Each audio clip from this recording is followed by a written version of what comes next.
It looked like somebody was bent over and had their head in the window of the deer blind.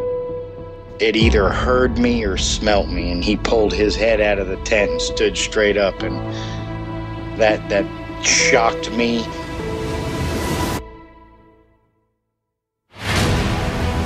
They don't make people that big. The way it moved, almost as if it was gliding across the beach. I've never seen anything move like that in my life. They were screaming at each other in gibberish. It sounded like a language, and they were chuntering away back and forwards, back and forwards, back and forwards. I know what a bear looks like, and there is no way on this planet that what I saw were bears.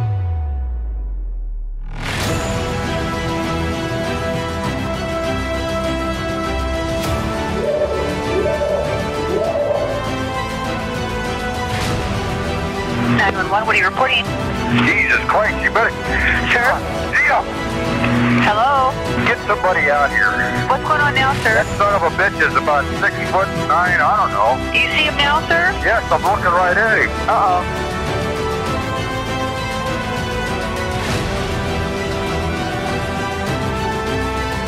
This is Joshua Gallagher from the British Columbia Sasquatch Society, and you're listening to our favorite Sasquatch Chronicles.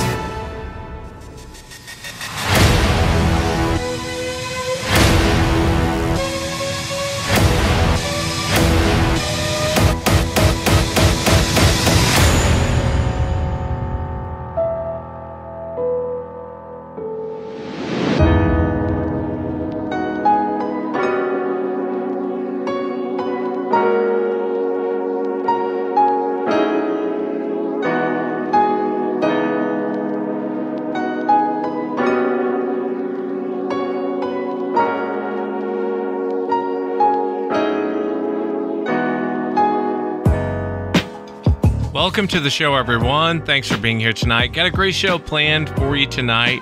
Hope everyone's doing well. Hope your week has treated you well. Tonight, my guest is Jeff Belanger. And Jeff is an author. He's a podcaster. He's been in many TV and documentaries. And Jeff really investigates kind of the weird stuff, weird topics. And Jeff and I were talking the other day, and he said, you know, there's a lot of Bigfoot stories or Sasquatch-like stories. We just call them something else, like the Cobble Creek Monster, or it's usually based on geographic location. They'll name it based on that. And so I said, Jeff, would you like to come on the show? And I'd love to share some of that stuff on the show, because I love local lore, local legends, and especially the names people come up with for these different creatures. If you get a chance, go to jeffbelanger.com. You can check out some of his work. He's written so many books. Who's Haunting the White House? He wrote a book, The Mystery of the Bermuda Triangle. And actually one of my favorites, Weird Massachusetts. And it's kind of a travel guide of local legends and lores. And it's a really cool book. So if you get a chance, check it out. If you've had an encounter and you'd like to be on the show, shoot me an email. My email address is wes@sasquatchchronicles.com. And if you get a chance, check out sasquatchchronicles.com. You can become a member and get additional shows. Let's jump into it tonight. I want to welcome Jeff to the show. Jeff, thanks for coming on. Thanks for having me, Wes. Good to talk to you. Yeah, it's good to talk with you too as well, Jeff. And I know you have your own podcast called New England Legends. I hope people go and check it out. I know you put a lot of time and effort in kind of retelling some of these different local legends. So it's called New England Legends. And for the audience, whatever podcast player you're listening to, check out Jeff's work. Jeff, real quick, I wanted to ask you, you know, you were in the documentary of the Bridgewater Triangle, and I know you've looked into that whole situation up there in Massachusetts regarding the Bridgewater Triangle.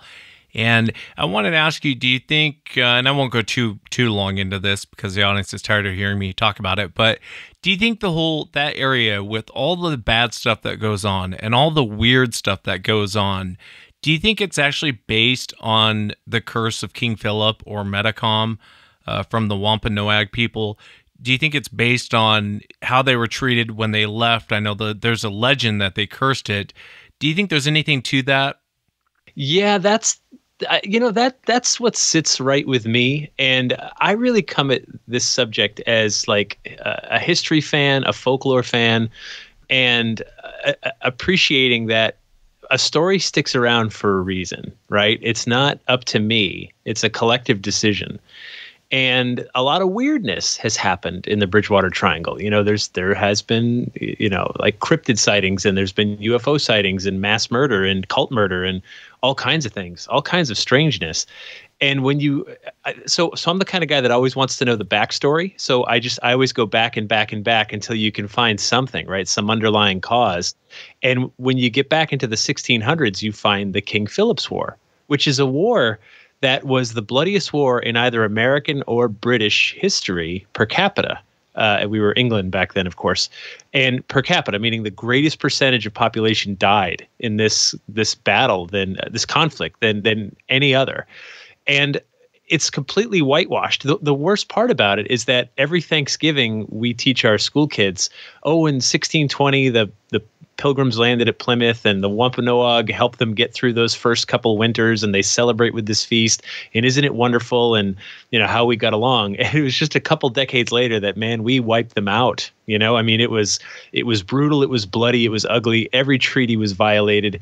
And then, of course, the final surrender of the King Philip's War was, your men can go in peace. Nothing will happen to you. And of course, everybody was just killed anyway, because that's how they rolled. And to me, that's like a stain. It's this underlying stain or scar that sits on the land. And, every November we replay that first Thanksgiving trope. But then we just skip over everything that happened for like the next 100 years. We just jump past it. we talk about Thanksgiving. We skip over the part where we killed everyone.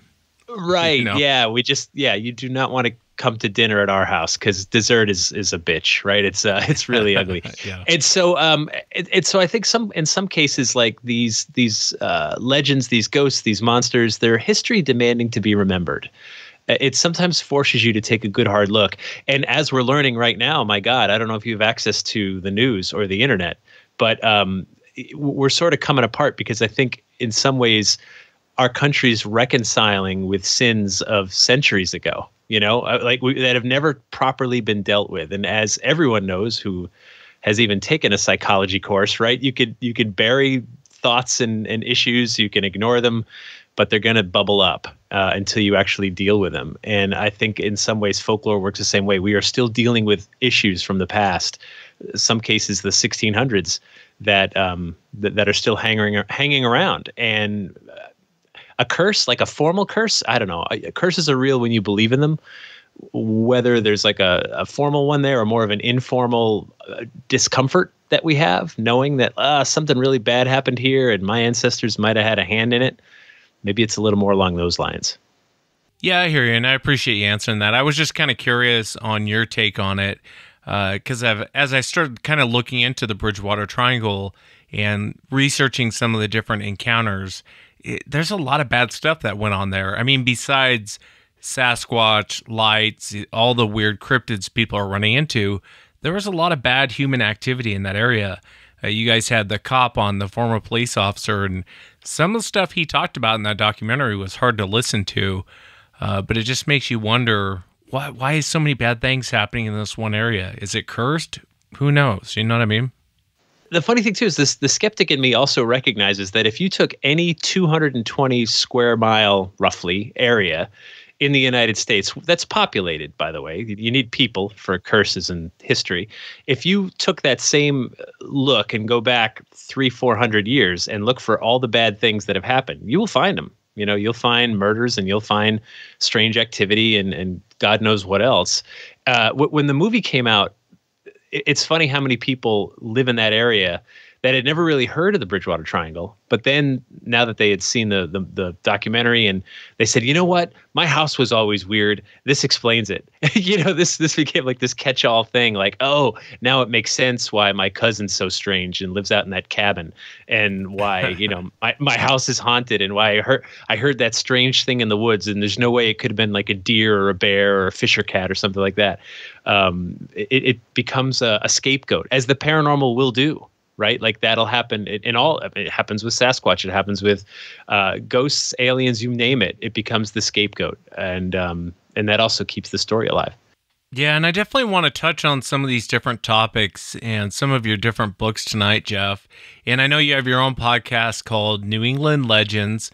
As you've looked into some of these different weird encounters, strange encounters, have you ever come across one that sounds like a Sasquatch, but the locals are calling it something else?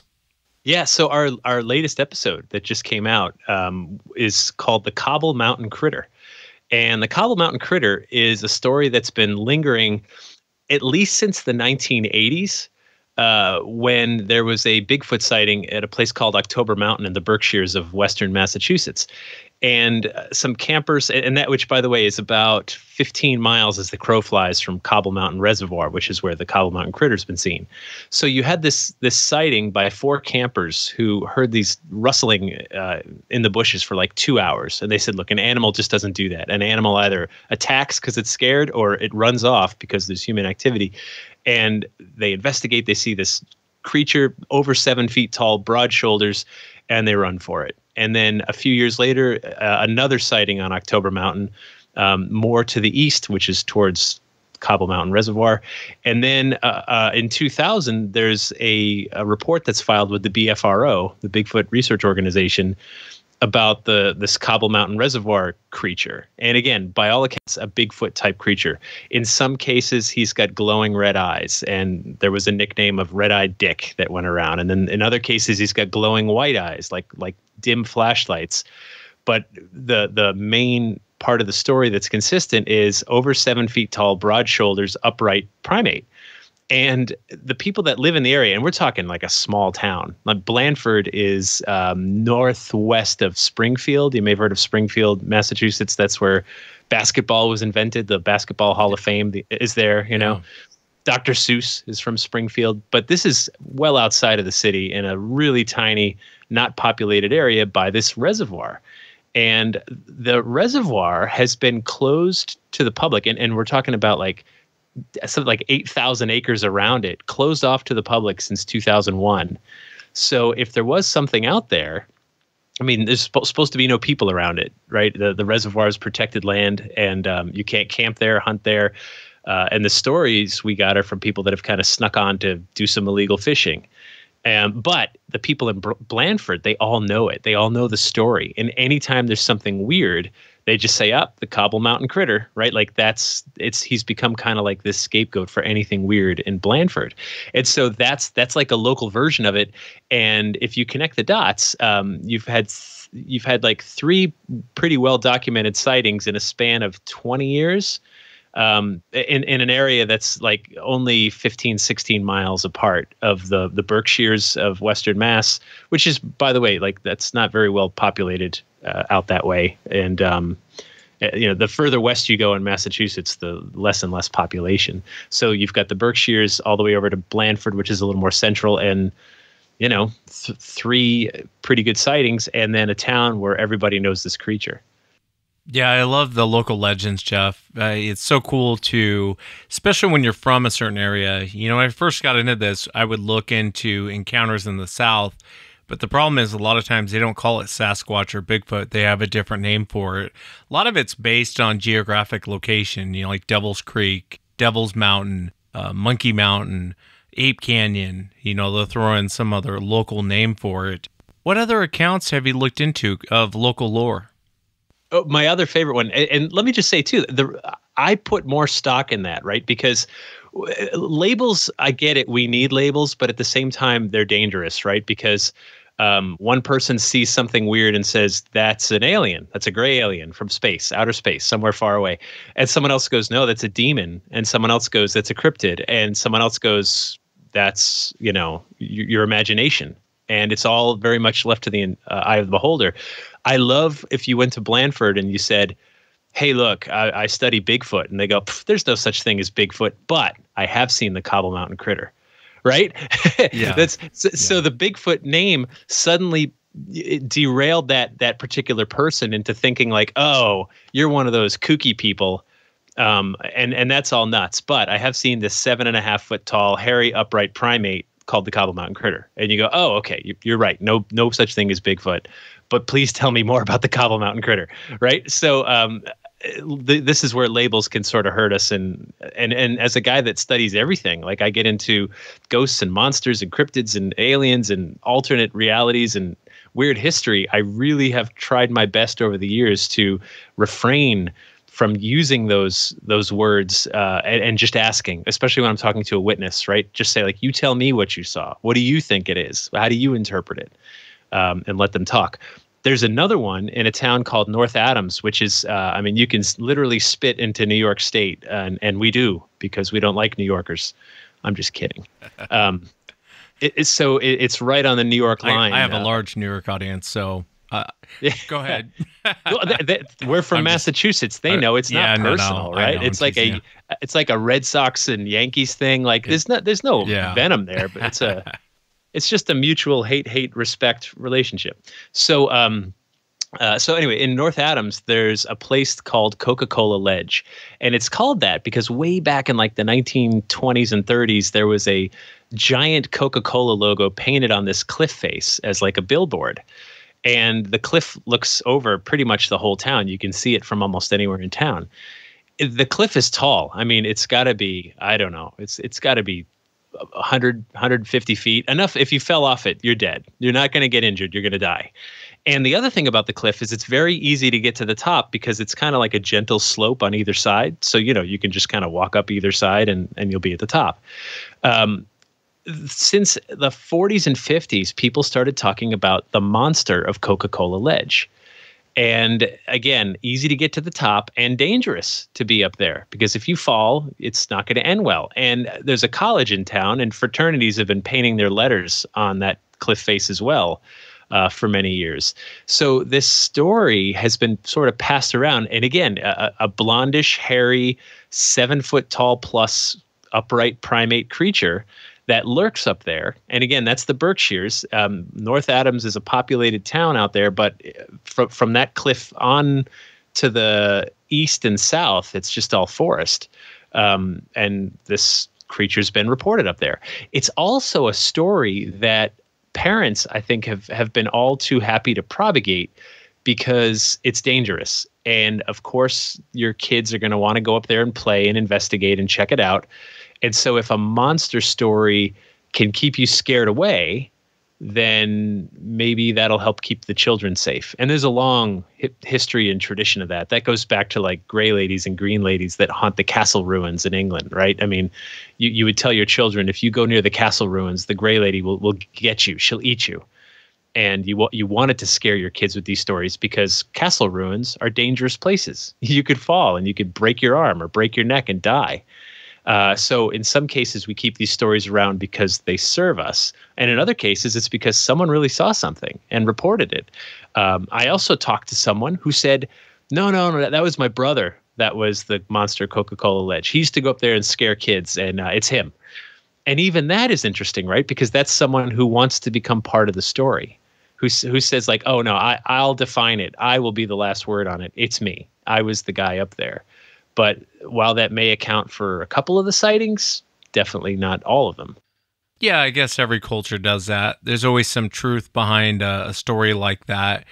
Down south, they'll say, don't go out after dark or the boogers will get you, which is what we know as Sasquatch. And every culture has a boogeyman type story. I wanted to ask you, though, as you looked into these different reports, have you ever come across a violent report? I have not. And another one just came to mind, Big Harry of Cedar Swamp, which is more central Massachusetts. Never an attack, always just a witness or seeing it from somewhat of a safe distance. I have not personally heard of any attacks. Tell me about this third one you just mentioned. I'm kind of curious. Yeah, Where's it at? So Big Harry of Cedar Swamp. Now this is interesting because this is a populated area. I don't know how a 7-foot tall creature would hide or even get here without going through a lot of towns. I mean, you'd need you'd be going through people's backyards. However, this story came to me years ago. My car died and I was getting towed. And at the time I was writing the book, Weird Massachusetts. This guy didn't know who I was. It was just completely anonymous. I was just the car he was towing. And I said, oh yeah, he's like, Cedar Swamp is right where I-95 and 495 intersect. So it's sort of near like Worcester, Massachusetts, like halfway between Worcester and Boston, in the more central part of the state. And it's again, populated area, but this Cedar Swamp, this tow truck driver just started telling me the stories. Like, oh man, me and my brothers, we used to camp out there, but there's this creature, man. It smelled awful. You could smell him long before you heard him or saw him. And we called him Big Harry of Cedar Swamp. And I went, Big Harry of Cedar Swamp. I mean, like, this is amazing, right? Just from a tow truck driver. So that's another version. That's another local version. That one, I really struggle with that one because I know exactly where it is. And when I'm driving someplace, I pass it and I look around and I go, how the hell is a 7-foot tall creature going to hide out here? But that's the story. I'm just passing it on. Yeah, I appreciate you sharing it, Jeff. There's so many weird stories like that, local legends. I remember I had a guy on like a couple weeks ago, and he had an encounter in Northern California next to a place called Monkey Creek. And it makes you wonder why it's called Monkey Creek. I wanted to ask you, though, what do you think that Sasquatch is, Jeff? Kind of what's your opinion? I mean, there's no wrong answer. I think he's a lot more weird than anyone is comfortable. Right? Like are you familiar with the term a tulpa, a thought form? No. Okay, so a tulpa is it's an ancient Tibetan idea that you can think something into existence. And these monks would literally meditate on an idea, and they believed that you could create a tulpa, you could create a thought form into the world where I literally create something, and not only do I see it, but you see it, and it's there, and it can leave footprints and everything. And we have like this understanding of it because it's been thought into reality. And while that may sound like some real crazy new age stuff, we think things into reality all the time. And for an example of just how abstract humans can think, I want you to picture a building in a city, any building in any city you've ever seen where you admired it in any way, shape, or form, where you're like, wow, that's pretty interesting architecture. Someone thought of that, right? Like before it existed, it was in someone's brain as a thought. They drew it and it was built to their imagination. And I know that sounds like, okay, oversimplifying. Now consider this. Consider the money in your wallet, right? That money, that paper, the only reason it's worth something is because we believe in it, because we believe it into existence. The only reason the $20 bill is worth more than the $1 bill is because we have a collective agreement that you can get like a pizza and a 6-pack with that. And the $1 bill won't even get you a cup of coffee. A dog does not understand that $20 bill could buy him a steak, right? He doesn't grasp that could have great value to him. He can't grasp it at all. So on the one hand, like we have the ability to think things into true reality as a species. And so I'm wondering if Bigfoot could be like some connection to distant past that we call up. I mean, I kind of feel like the timeline is a little more wonky than anyone would be comfortable with, right? And if we're having like a time slip experience, that could explain not just Bigfoot, but anything paranormal. It could explain aliens, right? Maybe that's just us 500,000 years in the future. Ghosts are easy. That was us 100 years ago. Bigfoot, maybe that was us, I don't know, 500,000 years ago, or 1,000,000 years ago. I don't know, but I struggle with the idea that we haven't found a dead one, that we just get these footprints and it disappears. And in this day and age where we've just got cameras everywhere and people everywhere. Yeah, that's definitely a different take. I've never heard that before. I do think that Sasquatch is very physical. But there is weird things that people tell you as far as what they saw. I mean, you gave a perfect example of it there in the beginning of the Cobble Creek critter, where sometimes people report the eyes glowing red or glowing white. And I've asked people in the past, was it eye shine? Do you think what you saw was eye shine? And there's a good portion of people that will say no. The eyes were lighting up on their own. I think everyone knows what eye shine is. I don't think you have to be a hunter to understand eye shine. And a lot of people do talk about their eyes glowing red. I've heard many bizarre accounts, and it's not just a one-off type situation. I've heard it over and over and over again, especially off the air. So I do think it's physical, but there's something else going on that I can't put my finger on yet. It's so, I mean, there's the cryptozoologist I've talked to, right? There's two camps, right? There seems to be there's nothing magical about this creature, just like there's nothing magical about a monkey. It lives on this earth with us. We just don't have good documentation. We've never trapped one yet. And then there's the other camp that's like, it's an interdimensional being. It's a space alien. And it flits in and out of our existence, and then that just is too woo-woo for some people, and then those two groups don't seem to get along. However, I always fall back on the eyewitness accounts, and when it comes to anything, because I think that's some of the most compelling evidence that we have of all this stuff. Because I mean, how many times have you heard the narrative? I was out hunting in these woods. I've been hunting in these woods for 30 years. I know every creature that's out there. I've seen skunks, and I've seen deer, and I've seen elk, and I've seen moose, and I've seen bears, and I know this, I know that. There is no 7 foot tall, 8 foot tall, hairy, upright creature that I've ever seen or encountered in these woods. How would I miss that, right? And often, especially with a Bigfoot encounter, as long as the person doesn't feel threatened, like maybe the hunter's in a tree stand, feels safe, doesn't feel threatened, the thing just walks by and off it goes. It's not like when you see a ghost, right? That shakes you to the foundation, because you've got to reconcile with the possibility of life after death. That's a big ask. That's a big shakeup of your moral code. Whereas seeing a creature you've never seen before wander by doesn't ask you to go to those places, right? It just asks you to go to the place of like, here's a thing I have never seen before that just walked by. And so it's a little more matter of fact and a little more, in some ways, credible, right? Because I'm not asking you to believe in life after death. I'm just telling you what I saw. So yeah, I think these eyewitness accounts are the reason that I don't throw it all away, because there's just too many of them. Yeah, and like you said, I mean, there is a lot of really weird things that you have to, even with Sasquatch, and Chris Balzano and I were talking about this on the Bridgewater Triangle episode, to where, you get very strange reports. Les Stroud, Survivorman, he told me about this mind-speaking incident he had when he was out there, where this creature, I guess, was speaking to him, but it was in his mind. And it makes me wonder sometimes if it's all kind of related, because you've looked into aliens, you've looked into a lot of different things. That mind-speaking thing isn't a brand new idea the Bigfoot world just came up with. They've been saying that for years with, most aliens don't talk with their mouth. They speak through their mind.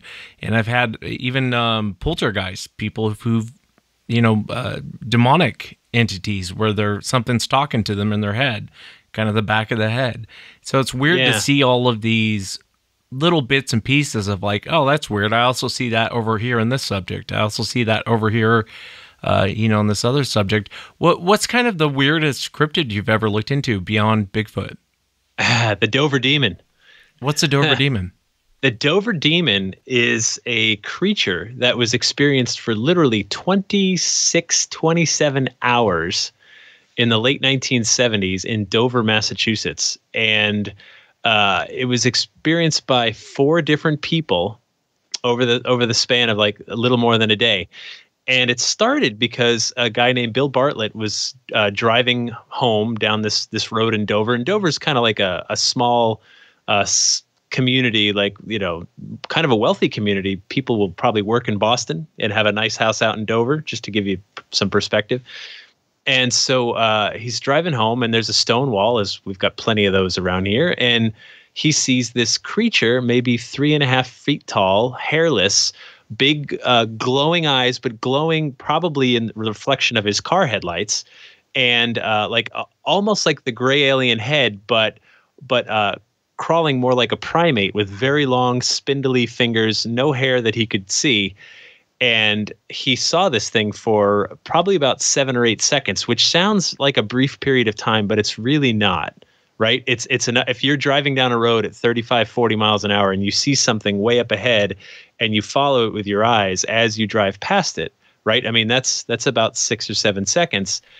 And the other thing about Bill Bartlett is he's a fine arts painter today, and it still is. If you want to look him up, his paintings look like photographs. They're unbelievable, and though he didn't have a camera with him, being a fine arts painter, he was an artistic kid, and he went home and he drew what he saw right away. My point is that he understands perspective and size, right, as an artist. And when I interviewed about him, and he's been interviewed about it a lot, Lauren Coleman is the guy that made the Dover Demon famous, because he's the guy that really took the first interviews down when the first sightings happened in the late 1970s. And so he drew what he saw. Later that night, about less than 1 mile away from his sighting, a kid was leaving his girlfriend's house around midnight to walk home when he saw what he thought was one of the neighborhood kids hiding next to a tree. And he calls out to him, and then he realized like this big, like bulbous head kind of leaned out by the tree. It's like 3 feet tall, spindly fingers, and then it just like darts into the woods. It just runs like scampering into the woods, and he didn't see it again. The following night, there was a girl out with her boyfriend driving, and they also see this thing. They described it as like a naked kid that ran by. And this was all within the span of like 1 to 2 miles of this original sighting, and then never seen again. And the crazy thing, Wes, is that there should at the very least be copycat sightings, right? Because it sort of blew up a little bit regionally. Like people talked about it. Even today, the Dover Historical Society sells T-shirts that has the drawing of this creature on it, and it says, "Do you believe the Dover Demon?" Right? And it's kind of become a thing. And we have 4 witnesses, 26 hours, well-documented case, thanks to Lauren Coleman, and no copycats since, and nothing else. And it's just one of these really strange cases that it's still crazy to me. And I only live like 20 minutes from Dover, so I've driven by that road. What do you think it was? No idea. I couldn't even venture a guess. And by the way, I do want to say the word Dover Demon was just, Lauren Coleman will tell you this, like it's a play on words. It's just, if it was Bellingham, it would have been the Bellingham Beast, right? It was just there was nothing about this creature that behaved in a way that made you think it was preternatural or supernatural or anything. It was just weird. I don't know. I can't venture a guess. I've told you all I know. And so for me to guess would just be like reaching into my own belief system, right? Which isn't all that helpful. No, I hear you. I was just kind of curious what you thought it was. I mean, who knows what that thing was? That's bizarre. I know. And I've talked to Bill. I've talked to Bill about it, the original witness, the guy that drew it. And he goes, "It's killing me." And you should see his paintings. Just Google them. Like, they're amazing. They're just like photographs, the depth and reality of them. And he's like, "It just kills me that one of my most famous works is literally a sketch I drew on a piece of notebook paper in high school, as opposed to these masterpiece paintings, right? That he sells and shows in galleries all over the world." Yeah, it kind of reminds me of like the Dogman as an example. This werewolf or Dogman, what people are seeing, and I believe people are seeing it. I have no idea what that thing is. It seems to be physical, but it also seems to be bulletproof. So it's there's so many weird, strange cryptids out there running around. So the other thing about it is and there's also like the Rougarou, right? I know Linda Godfrey, who wrote she and I are karaoke partners on occasion, which is, I've already said too much. We were talking about Dogman, and I was in New Orleans where they've got the Rougarou, which is like a werewolf, right? It's like this werewolf type creature. Yeah. And what's always interesting to me is when you've got a creature that shows up in various parts of the world under different names but the same description. And the idea of a cross between a human and an animal, I mean, that goes back thousands of years, right? Minotaurs, centaurs, and Anubis. Greek. Yeah. Right. Yeah. Greek mythology is full of like goat body, man head, horse body. There's tons of them, tons of those stories. Mermaids, right? Half fish, half person. So it's nothing new. The idea that that these two things have crossed. Oh my God! Sorry. Can we jump back to the Cobble Mountain critter for a second? Yeah, I forgot of course. something. Yeah. So one of the origin stories, my favorite origin story, is that he dates back to the Civil War, just after the Civil War, when a lone soldier was out there camping, getting his head together after the war. He goes to the stream to wash some of his dishes, and a bear comes up and attacks him. And the two men are fighting, the man and the bear, and lightning strikes them and fuses them together into the Cobble Mountain critter. Right? It's great, right? It's great. Yeah. It's I love that. Do I think that happened? No, I don't think that happened at all. Little folklore, though. It's kind of nice. People trying to explain it. Right. It doesn't matter because what happens is that is something where you could go, oh, well, that would explain a man like Beast, right? Or is he a wild man? There were wild men. Wild men aren't as common as they used to be, but there were wild men especially back then. So yeah, absolutely. But you were mentioning the Loup de Roux out there in Louisiana. Rougarou. That's how I had it. What's the Loup de Roux? That's that would be more the. Was that more French? I think they pronounce it Loup de Roux, but we can say Rougarou. That's cool with me. No, potato. It's all good. It's all labels, the same. Right? I know what you're talking about. We said that before. Labels. Yep. Strange canine creature that can walk upright and seems humanish. So yeah, the name comes, the description comes up, and then we have to scratch our heads and go, what's he doing in Michigan and Wisconsin and Louisiana and France? It's bizarre. It's really bizarre. And I want to ask you one of the other questions too, because I know you look into everything, which I think is really cool. I know you mainly do ghosts and that sort of thing, but you actually look into a lot of different subjects. And I was kind of curious about any alien encounters out there or any UFO encounters out there in Massachusetts that you've kind of looked into. Yeah. So one of the most famous documented close encounters in U.S. history took place in Exeter, New Hampshire, to Betty and Barney Hill. That was the Betty and Barney Hill case. And what's really cool about it is this was, oh God, forgive me, I forget the year, but I want to say like early 1960s. I think you're right. Google it. I think you're right. So it was, and what's really awesome about it is that there's, if you go on Route 3 where the event took place, it was 1961. So if you go up Route 3, New Hampshire has these really beautiful like cast iron signs that are painted, and they've got these like embossed letters of different historic places all over the state. They're gorgeous. The state seals on there, color. They're really well maintained. There's a sign on Route 3 about the Betty and Barney Hill incident right there that says it was here that this alleged, abduction took place. And I look at that and I went, taxpayers paid for that sign, right? Like and let that sink in. I'm going to say it again. Taxpayers paid for a sign to mark where an alleged alien abduction took place. Yeah, that's crazy. It's really cool. I love that. I love that because it's a thing. The gas station just down the street's got this mural of like the gray alien painted on it, and like it's kitsch. It's like local thing. Yeah, come see where the aliens were. That's a case for the audience. Would you kind of explain that case? I know the case very well, but some people listening may have no clue what you're talking about. Yep. Sorry. So Barney Betty Hill, they're married. And they're an interracial couple, which is actually an important part of the story. They were vacationing in Canada and driving home to Portsmouth, New Hampshire. So you're driving down pretty much the whole length of New Hampshire from north to south. And it was really late at night, and they saw some strange lights in the sky. So Barney pulls the car over and starts looking with his binoculars and thinking, well, it doesn't quite look like a jet. But then the lights get closer and closer. And then they realize it's coming down on the road. And next thing they know, they hear a buzzing sound. There's missing time. Hours go by, and they're suddenly in their car, and they're not where they should be. And they eventually get home and start to slowly piece together that night as it goes. Part of the reason that them being an interracial couple is important is because this is 1961. There are many states where that is illegal. New Hampshire is not one of them, however. But my point is they don't want to call attention to themselves because they're an interracial couple. Life is hard enough for them.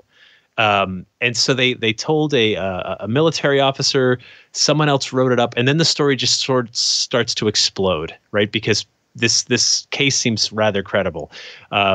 They do some hypnosis to try to get do some regressive hypnosis to try to get the story back, and it just becomes part of like the history of New Hampshire. You can go and you can see Betty's dress on display. You can see a piece of it. You can see all the case reports and things like that. You can see the bust of the alien head that Betty had made, and it just grew and grew to the point where it's like our Roswell in New England. It's our version of Roswell, and that's just one case, but it's easily the most famous up in the northeastern United States.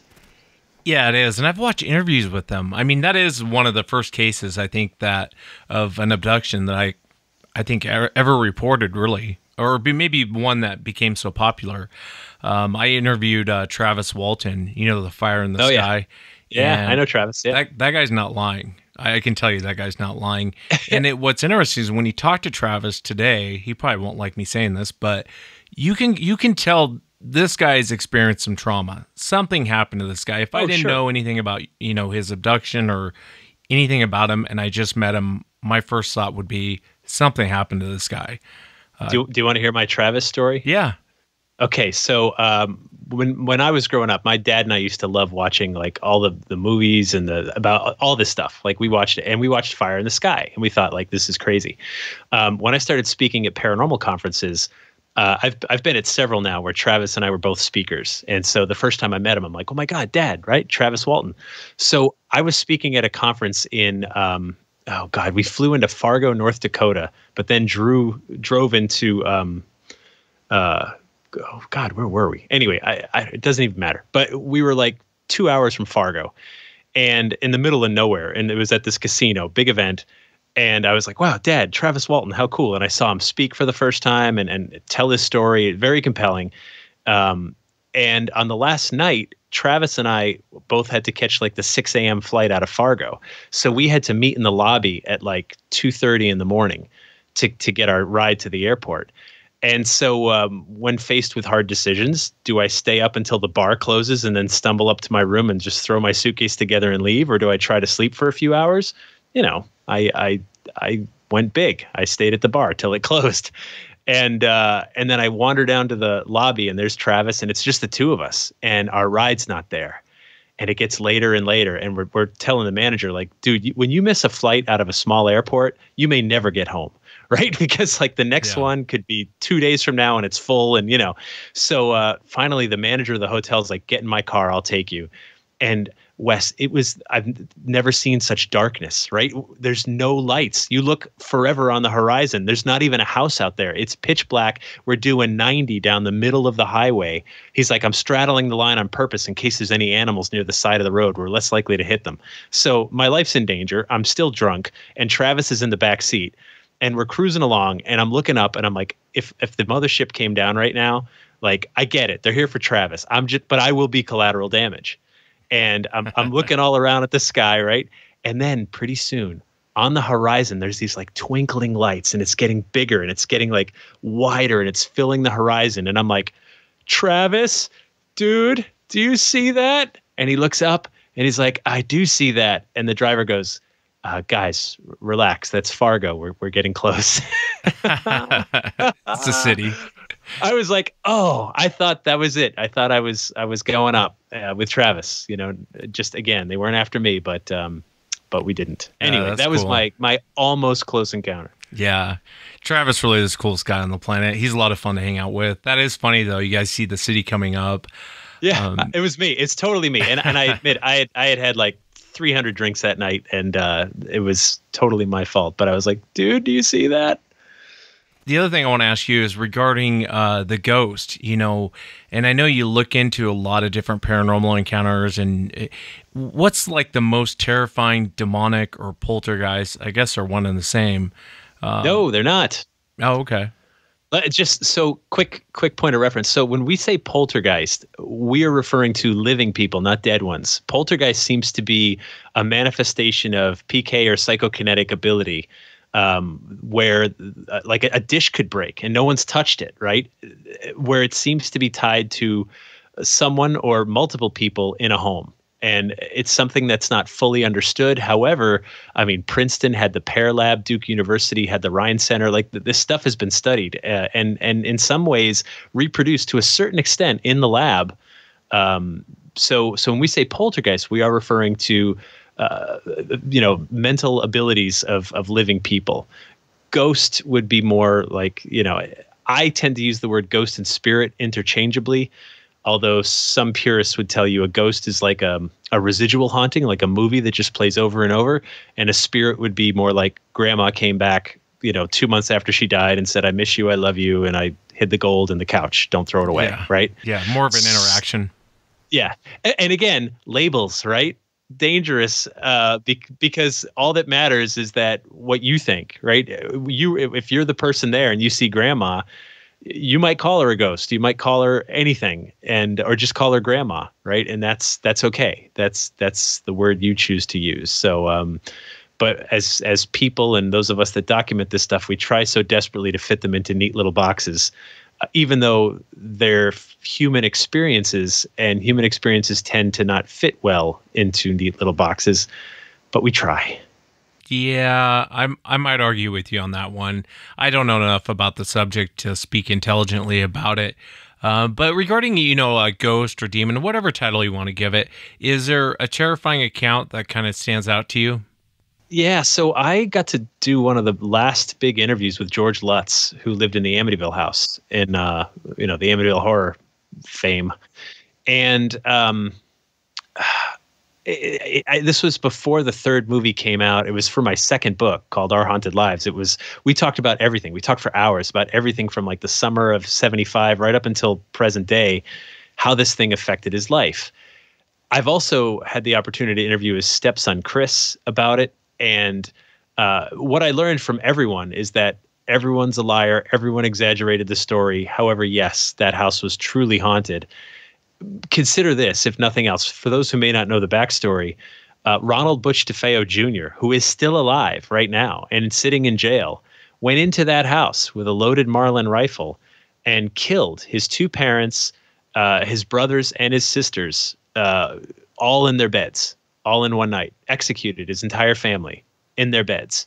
That happened. That's a fact. Yeah, like that went down. And that house sat empty for a while, as you might imagine. I'm into this stuff. I wouldn't want to live in a house like that, right? Like that's you buy it and invite me over. Like, I don't want to live there.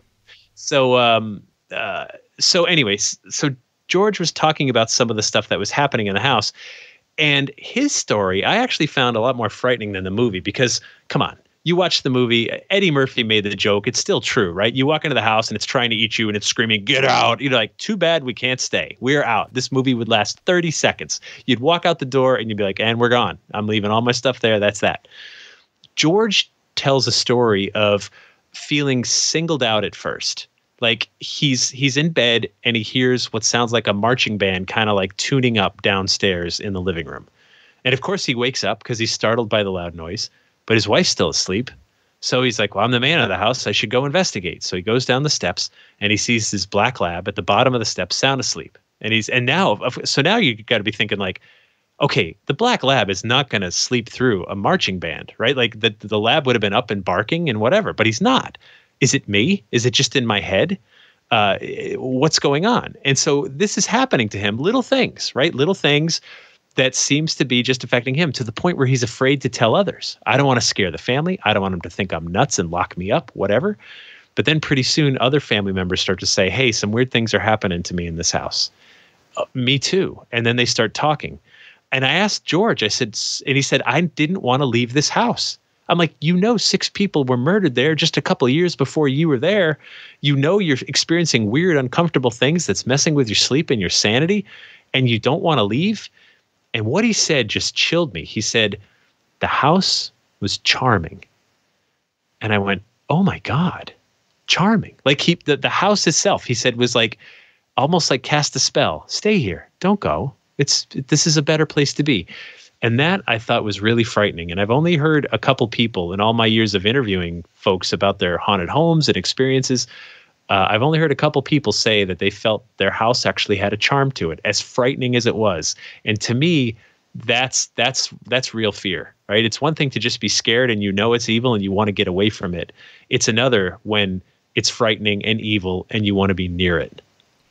Yeah, absolutely. Why did the guy kill his whole family? Did they ever explain that? Is he just nuts? Yeah, just nuts. And in fact, once the whole ghost narrative came out, he tried to have his lawyer sort of push like, oh yeah, it wasn't me. I was possessed by demons and spirits or whatever to do this. But that was well after the fact, right? It was just an insanity defense after he'd already been tried, convicted, jailed, the whole thing. And he's still alive. My God, he was up for parole a couple years ago. It killed 6 people, his whole family. Like you should never be for parole. Yeah, no, I couldn't agree more. I want to ask you about the White House too, as well. We always hear rumors that it's haunted. The Abraham Lincoln bedroom. Is there any truth to any of that? If you believe, okay, when someone is elected president, we do not drug test them. We do not psychologically evaluate them. We don't background check them in any way. You can be on crack and crazy, and you can be elected president of the United States as long as you're over 35, right? So there's tons of ghost accounts that come from past presidents, but I fully understand if you don't want to take their word for it. If you think, they're all liars and crooks and probably on drugs and crazy, that's fine. However, if you work for the White House, and I'm talking about people that have worked there for years and years. I met a 4th generation White House butler. Think about that, right? His dad was a butler at the White House. His dad's dad was a butler at the White House. I mean, crazy. These folks, I interviewed the chief usher. He was there since Nixon to George W. Bush, right? He served every president. He spent more time in that building. If you consider 40 to 60 hours a week times all those years, that's more than a 2-year term for a president. And they had ghost experiences. Now, those butlers, the chief usher, the groundskeepers, the chefs, the people that are not, it doesn't matter which political party's in power, they work for the building. Those folks are drug screened. They're psychologically evaluated. They're background checked 8 ways to Sunday because they're around the president, the first family, foreign heads of state, and so on and so on. When they say they've seen something, that is as credible of a witness as you will ever find. And so while, yes, Harry S. Truman wrote in 6 different letters to his wife about the place being haunted, sure as shooting, to quote the president, and Reagan talked about his dog barking wildly by the Lincoln bedroom, and George W. Bush saying he saw something when he was working on his dad's reelection campaign, and the Obamas having stories, and on and on and on and on, when the people that work there say they have their experiences, like a foreman who had to go up on the 2nd floor where the family lives and turn on all the lights in the morning as part of his duties, and sees Lincoln sitting in a chair right outside of the Lincoln bedroom, which, by the way, was never his bedroom. It used to be the president's executive office. I don't know. That's as good a witness as you'll ever find. And so that I believe. And it seems like Lincoln is the one that's mainly seen there. Am I correct in saying that? Yep. He comes up again and again. And the reason for that is that Abraham Lincoln had the most difficult presidency, hands down, of all of them. There's not even a close second. Lincoln, his son died while he's in the White House, and that was a tight family, and that really broke him up. His nation's at war with itself. There's literally a civil war that's shredding the nation in two, brother against brother, thousands and thousands dying on both sides. He ends slavery, and of course he pays the ultimate price. He gets assassinated for the office. And there's no president that will ever have it that bad, ever.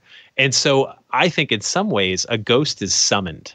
I saw an interview once with George H.W. Bush, the first Bush president, and he talked about his first days, his early years as president, and he said he had to send some troops into harm's way. And he said, I was really struggling with the decision. Oh my gosh, American people could be killed based on my decision. And he said, I was really struggling. And then I thought about Abraham Lincoln and what he went through. And I sort of calmed down. And I was like, yeah, you summoned him, right? You said, I need you here, man. I need your spirit here to show me how bad it can be. And that what I'm going through right now is not as bad as what you had. You are the benchmark. And I feel like any president that has any understanding of history needs that spirit of Lincoln to continue to haunt the White House, again, as a reminder of how bad it can be. We think things are bad now. Nothing compared to the 1860s. It's just not. We just have Twitter now, which is arguably less helpful. Yeah. Yeah. And Mary Lincoln was into some weird stuff. Yes. I think she even told Lincoln he was going to die, or she saw that he was, she had premonitions that he was going to die. But Mary Lincoln was into some weird, I guess you can call it witchcraft or spiritualism. Spiritualism. Yeah, she was holding seances in the White House to try to contact her dead son Willie, and we know the president attended at least one of them because he paid a political price for it. The papers were like, "What's this president doing? Consulting with spiritualists and mediums in the White House?" And he sort of had to put the kibosh on that, but probably did it to make Mary Todd happy. And if you study her historically, like, tragic story, right? Like, there's nothing in place for the widow of a president that was assassinated while in office. Like, she didn't do well post presidency, troubled to say the least. Yeah, the whole Lincoln family is pretty tragic, really. I mean, everything that happened to Abraham and his wife, it's kind of a tragic story, really, for one of our most beloved presidents. I wanted to ask you, though, Jeff, what kind of got you into looking into all these different topics?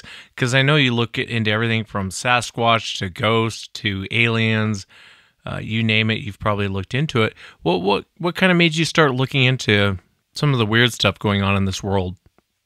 So growing up in New England, I had friends that said their houses were haunted from a young age. And so, they're talking about how some of these houses, my buddy's house at the end of the street was literally older than the country, right? It was like built in 1760 or something. And the house was just so old. It was like stepping back in time. And it was like, yeah, it's haunted. Someone lives here with us, but the story wasn't like a Hollywood movie. It was just, this old guy walks down the hall and then disappears. Don't tell your parents. They'll think we're crazy. And I thought that was really interesting. I also grew up in the town next to Ed and Lorraine Warren.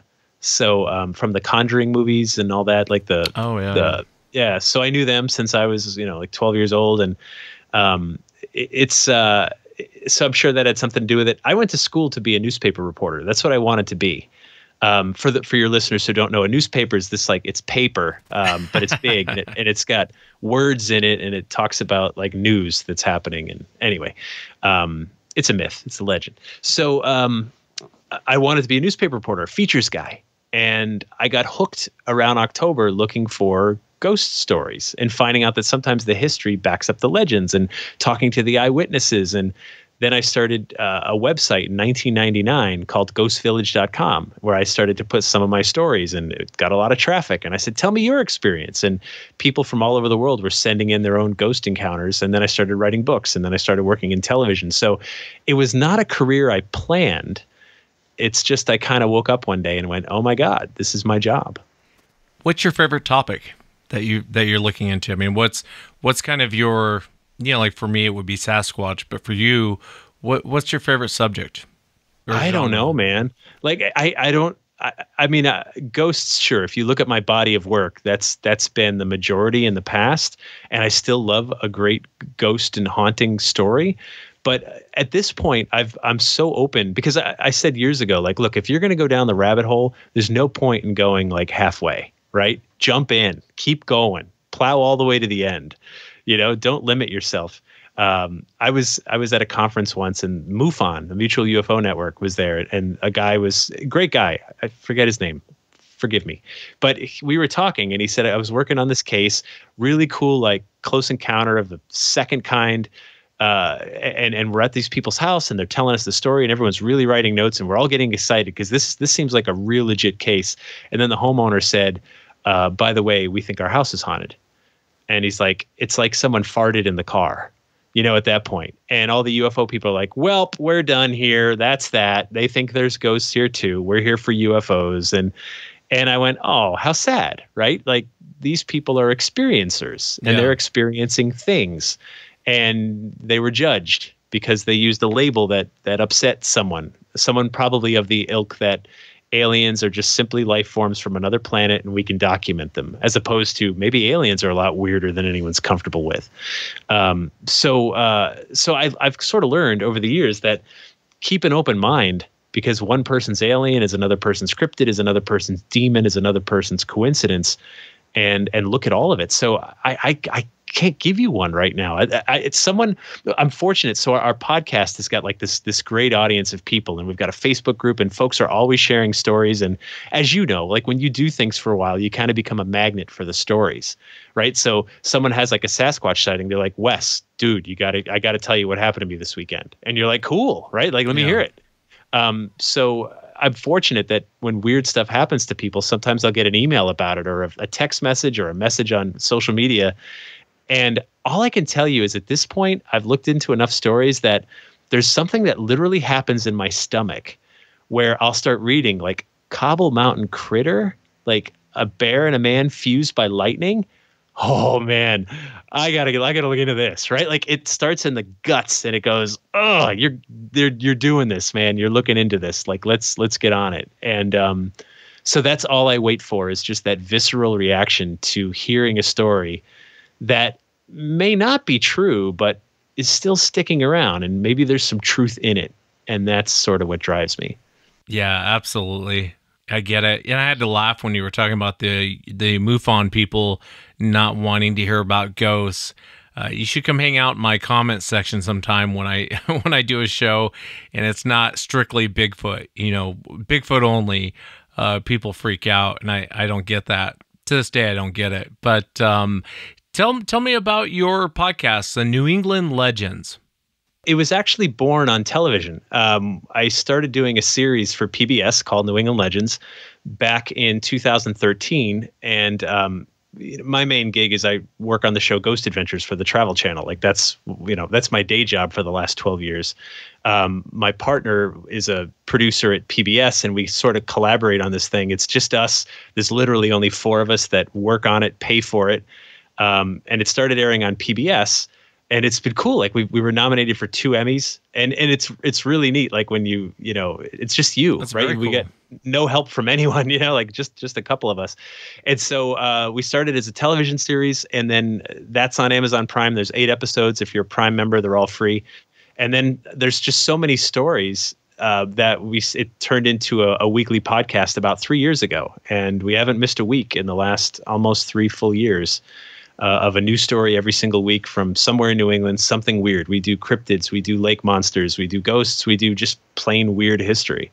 And it's been so cool because like a whole community of people are growing up around it now and contributing, right? They're like, oh, here, I'm going to take a photo of this weird thing near me. And so it's become like this like group thing that's really growing. And then also too, people from other parts of the country and other parts of the world are like, wow, this sounds like a story near me. Of course it does, right? Of course it does, because these aren't unique to here. It's just I live in New England and it's easier for me to get to them. That's very cool. I didn't know you were on Amazon Prime with the New England Legends. If you have your whatever podcast player you're listening to, definitely go and check out Jeff's podcast, New England Legends. If you want to keep up with Jeff, go to jeffbelanger.com. You can get his books and kind of keep up where he's going to be. And I'll include a link to as well. Jeff, I appreciate you coming on, man. Thank you so much. Yeah, thanks for having me. And that's it for tonight, everyone. Remember, if you've had an encounter, shoot me an email. My email address is wes@sasquatchchronicles.com. If you get a chance